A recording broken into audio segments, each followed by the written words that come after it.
Hi, Susanne Orton here with Roll 35. We're at the Portland Art Museum in Portland, Oregon, and with me today is Brian Ferriso, and Brian is the director of the Portland Art Museum. We're here because there is an innovative and incredibly dynamic exhibit called China Design Now. Brian, can you talk to me about the exhibit? Well, the exhibition's a multi-century exploration into China and the creative class that's emerging.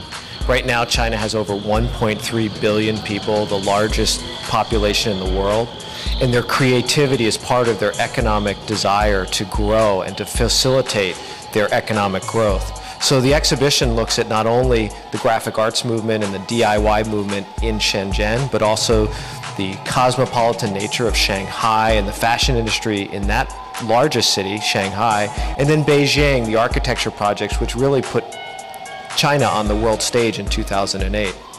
Would you say that China has the largest growing middle class in the world?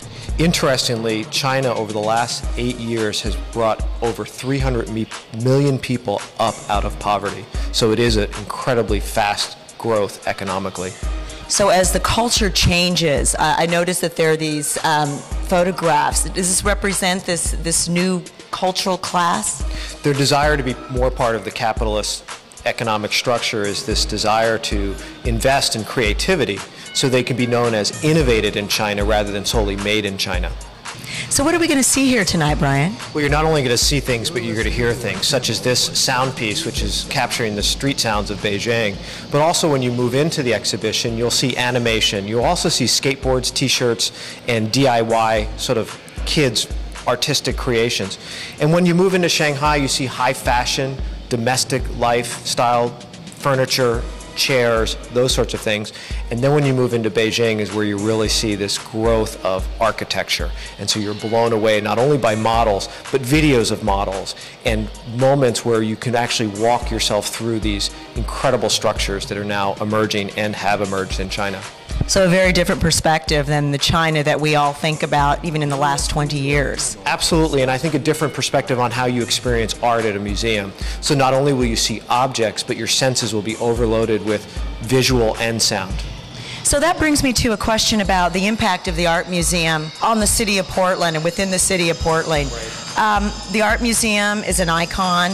It's fabulous place to view traditional art in a traditional medium. You're doing something very different here, and I understand that there's a lot of collaboration. Sure. Well, what we want to do with this project is emphasize the important role of an art museum in a community. We wanted to be the community center for the conversation around art and culture. This exhibition has allowed us to do that because not only do we have the exhibition here, which is the anchor exhibition, there's a number of satellite shows and programs throughout the city which are keying off of what we're doing. So it's been a really dynamic and exciting explosion of this exhibition into the larger community and the city. Well, the Art Museum is a very, very important part of Portland, Oregon, and when you're in the city, it is an absolute do not miss.